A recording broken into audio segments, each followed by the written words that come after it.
ನಮಸ್ತೆ ಎಲ್ಲರಿಗೂ. ಇವತ್ತು ನೋಡಿ ನಾನು ಈ ಕುಂಬಳಕಾಯಿ, ಇದಕ್ಕೆ ನಮ್ಮ ಕಡೆ ಹಾಲು ಕುಂಬಳಕಾಯಿ ಅಂತಾರೆ ಮತ್ತು ಸೋರೆಕಾಯಿ ಅಂತ ಕೂಡ ಕರೀತಾರೆ. ಈ ಹಾಲು ಕುಂಬಳಕಾಯಿ ಮತ್ತು ಕುಂಬಳಕಾಯಿಯಿಂದ ಹಾಲಿನ ಕುಂಬಳಕಾಯಿ ಅಂತ ನಮ್ಮ ಕಡೆ ಕರೆಯೋದು. ಇದರಿಂದ ಒಂದು ಸಿಹಿ ತಿನಿಸನ್ನು ಮಾಡೋದು ಹೇಳ್ಕೊಡ್ತೀನಿ ಬನ್ನಿ.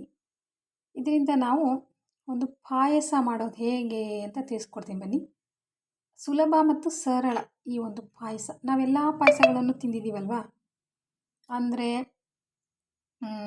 ರವೆ ಪಾಯಸ, ಸೇವಿಗೆ ಪಾಯಸ ಮತ್ತು ಕೆಲವೊಂದು ತರಕಾರಿಗಳಲ್ಲೂ ಪಾಯಸಗಳನ್ನು ಮಾಡಿ ತಿಂದಿರ್ತೀವಿ. ಆದರೆ ಈ ಕುಂಬಳಕಾಯಿ, ಈ ಒಂದು ಸೋರೆಕಾಯಿ ಪಾಯಸವನ್ನು ನಾವು ತಿಂದಿಲ್ಲ ಅಲ್ವಾ. ಅದಕ್ಕೆ ನಾನು ಹೇಳ್ಕೊಡ್ತೀನಿ ಬನ್ನಿ, ನೀವು ಮಾಡ್ಕೊಳ್ಳಿ ಮನೆಯಲ್ಲಿ. ನೀವು ಮಾಡಿಕೊಂಡು ಸುಲಭ ಅಂದರೆ ಸರಳ ಅಂತಹ ಒಂದು ಪಾಯಸ ಹೇಗೆ ಮಾಡೋದು ಅಂತ ನೋಡೋಣ ಬನ್ನಿ. ಮೊದಲಿಗೆ ಈ ಸಿಪ್ಪಿ ತೆಗೆದು ಒಂದೇ ಒಂದು ಕುದಿ ಸ್ವಲ್ಪ ಮೆತ್ತಗಾಗೋ ಥರ ಬೇಯಿಸ್ಕೋಬೇಕಾಗುತ್ತೆ. ಮತ್ತು ಬೆಲ್ಲ ಒಂದು ಬೌಲು, ಏಲಕ್ಕಿ ಒಂದು ಮತ್ತು ಒಂದು ಬೌಲ್ ಕೊಬ್ಬರಿ, ಕಾಯಿ ತುರಿ. ಓಕೆನಾ? ಇವಾಗ ಶುರು ಮಾಡೋಣ ಬನ್ನಿ.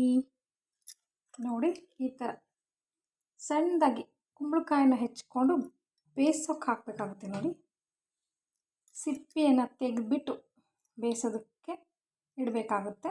ಒಂದು ಪಾತ್ರೆಯಲ್ಲಿ ನೀರು ಹಾಕಿ, ನೋಡಿ, ಮೊದಲಿಗೆ ಒಂದು ಬೌಲು ಕುಂಬಳಕಾಯಿಗಳನ್ನು ತೆಗೆದುಕೊಂಡು ಅದಕ್ಕೆ ನೀರನ್ನು ಹಾಕಿ ಬೇಯಿಸ್ಕೊಳ್ಳೋಣ ಬನ್ನಿ.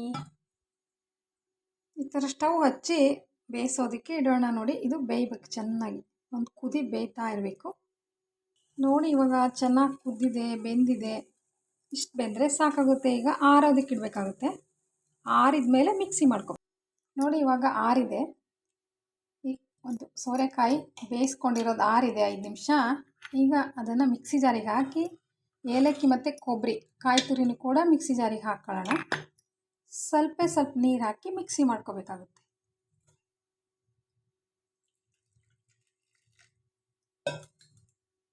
ಇದು ನೋಡಿ, ಮಿಕ್ಸಿ ಆದಮೇಲೆ ಒಳ್ಳೆ ಹಾಲು ಹಾಕಿರೋ ಥರ ವೈಟ್ ಆಗಿದೆ.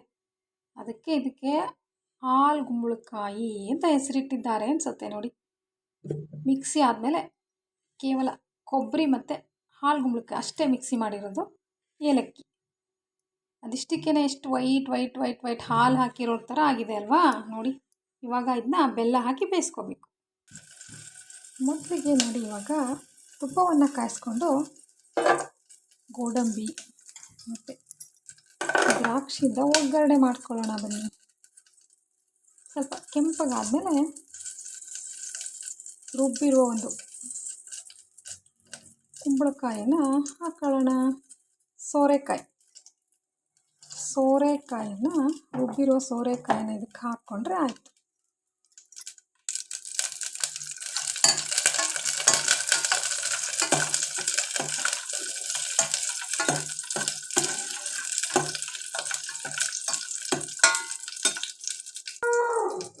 ನೋಡಿ, ಇವಾಗ ಗೋಡಂಬಿ ದ್ರಾಕ್ಷಿ ಕೆಂಪು ಕಾದಿದೆ. ಇವಾಗ ಹಾಕ್ಕೊಳ್ಳೋಣ ಮಿಕ್ಸಿ ಮಾಡಿರೋದನ್ನು. ಮತ್ತು ಬೆಲ್ಲ. ನೋಡಿ, ಬೆಲ್ಲ ಅರ್ಧ ಕಪ್ ಸಾಕಾಗುತ್ತೆ. ಇದು ತುಂಬ ಸಿಹಿ ಇದೆ ಈ ಬೆಲ್ಲ.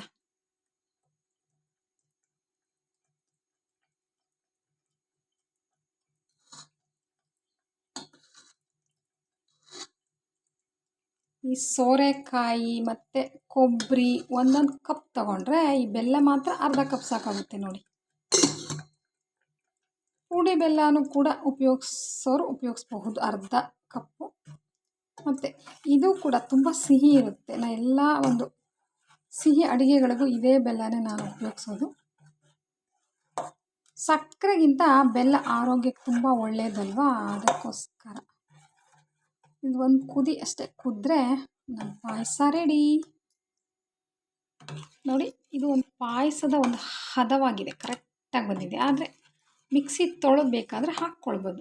ಸ್ವಲ್ಪ ತೆಳ್ಳಗಿರಬೇಕು ಅಂದರೆ ಹಾಕಿಕೊಳ್ಬೇಕಾಗುತ್ತೆ. ನೋಡಿ, ಈ ಕುದೀತಿರುವಾಗ ಹೇಗಿದೆ ಅಪ್ಪ ಅಂದರೆ ಇದ್ರ ಸ್ಮೆಲ್ಲು ಒಳ್ಳೆ ಏಲಕ್ಕಿ ಸ್ಮೆಲ್ಲು ಮತ್ತು ಆ ಕುಂಬಳಕಾಯಿ ಬೇಯಿಸಿರೋ ಸ್ಮೆಲ್ಲು ಎಲ್ಲ ಸೇರಿ ಘಮಿಸ್ತಾ ಇದೆ. ನೋಡಿ, ಪಾಯಸ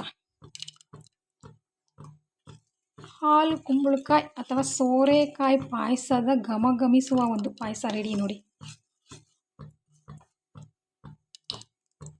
ಇದು ಇವತ್ತು ಶುಕ್ರವಾರ ಅಲ್ವಾ, ರವೆ ಪಾಯಸ ಮಾಡಿ ಮಾಡಿ ಮಾಡಿ ಸಾಕಾಯಿತು. ಅದಕ್ಕೋಸ್ಕರ ಇವತ್ತು ಸ್ಪೆಷಲ್ಲಾಗಿ ಕುಂಬಳಕಾಯಿ ಪಾಯಸ, ಸೋರೆಕಾಯಿ ಪಾಯಸ ಮಾಡಿದ್ದೀನಿ.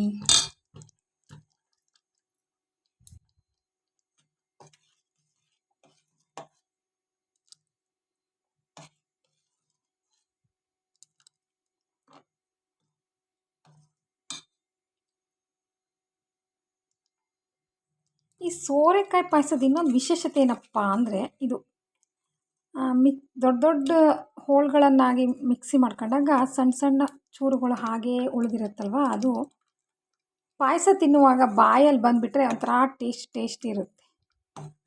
ಆ ಥರ ಒಂದು ವಿಶೇಷ ಇದ್ರದ್ದು. ಗೋಡಂಬಿ ದ್ರಾಕ್ಷಿ ಹಾಕೋದೇ ಬೇಡ, ಅಷ್ಟು ಚೆನ್ನಾಗಿರುತ್ತೆ ನೋಡಿ. ಈಗ ನೋಡಿ ಸೂಪರ್ ಆಗಿರೋ ಒಂದು ಸೋರೆಕಾಯಿ ಪಾಯಸ ರೆಡಿ ಟು ಈಟ್ ನೋಡಿ. ಈ ಥರ ಗೋಡಂಬಿ ದ್ರಾಕ್ಷಿ ಜೊತೆ ಈ ಕುಂಬಳಕಾಯಿ ಪಾಯಸ ಈಗ ಸವಿತಾ ಇದ್ದರೆ ಆಹಾ ಎಷ್ಟು ಟೇಸ್ಟ್ ಇರುತ್ತೆ ಅಂದರೆ, ಒಂದು ಸಾರಿ ನೀವು ಮಾಡ್ಕೊಳ್ಳಿ, ತಿನ್ಕೊಳ್ಳಿ. ಮತ್ತು ಈ ಥರ ಬಾಯಿಗೆ ಹಾಕ್ಕೊಂಡಾಗ ನಾನು ನೆನ್ಪು ಮಾಡ್ಕೊಳ್ಳಿ, ಎಷ್ಟು ಚೆನ್ನಾಗಿ ಹೇಳ್ಕೊಟ್ಟಿದ್ದಾರಲ್ಲ, ಒಂದು 5-10 ನಿಮಿಷದಲ್ಲೇ ಒಂದು ಪಾಯಸ ರೆಡಿ ನೋಡಿ. ಈಗ ಬೆಳ್ಕೊಂಡಿರ್ತಾರಲ್ವ ಸೋರೆಕಾಯಿನ, ಅವರು ಈ ಥರ ಎಲ್ಲ ಪಾಯಸ ಮಾಡ್ಕೊಂಡು ತಿಂದರೆ ತುಂಬ ಒಳ್ಳೆಯದು. ಈ ಸೋರೆಕಾಯಿ ತುಂಬ ಆರೋಗ್ಯಕ್ಕೆ ಒಳ್ಳೆಯದಂತೆ ನೋಡಿ. ಬೆಳಗ್ಗೆ ಖಾಲಿ ಹೊಟ್ಟೆಯಲ್ಲಿ ಈ ಸೋರೆಕಾಯನ್ನು ಮಿಕ್ಸಿ ಮಾಡಿಕೊಂಡು ಹಾಗೆ ಹಸಿದನ್ನೇ ಹೆಚ್ಚಿಬಿಟ್ಟು ಮಿಕ್ಸಿ ಮಾಡಿಕೊಂಡು ಅದರ ರಸ ಕುಡಿಯೋದ್ರಿಂದ ಆರೋಗ್ಯಕ್ಕೆ ತುಂಬ ಒಳ್ಳೆಯದಂತೆ ನೋಡಿ. ಮತ್ತು ಈ ರೀತಿ ಅಡುಗೆಗಳಲ್ಲಿ ಉಪಯೋಗಿಸೋದ್ರಿಂದ ಕೂಡ ಒಳ್ಳೆಯದು. ಅದರಲ್ಲೂ ನಾವು ಗಸಗಸೆ ಪಾಯಸ ಎಲ್ಲ ಪಾಯಸಗಳನ್ನು ತಿಂದಿರ್ತೀವಿ, ಈ ಥರ ಪಾಯಸ ತಿಂದಿರೋದಿಲ್ಲ ಅಂದ್ಕೊಂಡಿದ್ದೀನಿ. ಎಲ್ಲರೂ ಒಂದು ಸಾರಿ ಮಾಡ್ಕೊಳ್ಳಿ, ಘಮಘಮಿಸುವ ಒಂದು ಸೋರೆಕಾಯಿ ಪಾಯಸನ ಮಾಡ್ಕೊಳ್ಳಿ, ತಿನ್ಕೊಳ್ಳಿ. ಓಕೆ, ಈ ಒಂದು ಪಾಯಸ ಮಾಡಿರೋ ಒಂದು ಸರಳವಾದ ವಿಧಾನದ ಒಂದು ವಿಡಿಯೋ ನಿಮಗೆ ಇಷ್ಟ ಆಗಿದ್ದರೆ ಲೈಕ್ ಮಾಡಿ, ಶೇರ್ ಮಾಡಿ, ಸಬ್ಸ್ಕ್ರೈಬ್ ಆಗಿ. ಓಕೆ, ಯಾರ್ಯಾರು ಸಬ್ಸ್ಕ್ರೈಬ್ ಆಗಿಲ್ವೋ ದಯವಿಟ್ಟು ಸಬ್ಸ್ಕ್ರೈಬ್ ಆಗಿ. ಮತ್ತು ಯಾರಾದರೂ ಈ ಕುಂಬಳಕಾಯನ್ನು ಬೆಳೆದಿರ್ತಾರಲ್ವ ಅವರಿಗೆ ಶೇರ್ ಮಾಡಿ ಈ ವಿಡಿಯೋವನ್ನು, ಒಂದು ಪಾಯಸ ಮಾಡ್ಕೊಂಡು ತಿನ್ನಿ ಅಂತ. ಓಕೆನಾ? ಈ ಗೋಡಂಬಿ ದ್ರಾಕ್ಷಿಗಳ ಜೊತೆ ಮತ್ತು ಅಲ್ಲಲ್ಲಿ ಈ ಕುಂಬಳಕಾಯಿಗಳು ಸಣ್ಣ ಸಣ್ಣ ಹೋಳುಗಳು ಬರುತ್ತೆ ಬಾಯಲ್ಲಿ, ಅದು ಕೂಡ ತುಂಬ ಸಖತ್ತಾಗಿ ಟೇಸ್ಟಿ ಕೊಡುತ್ತೆ. ನೀವು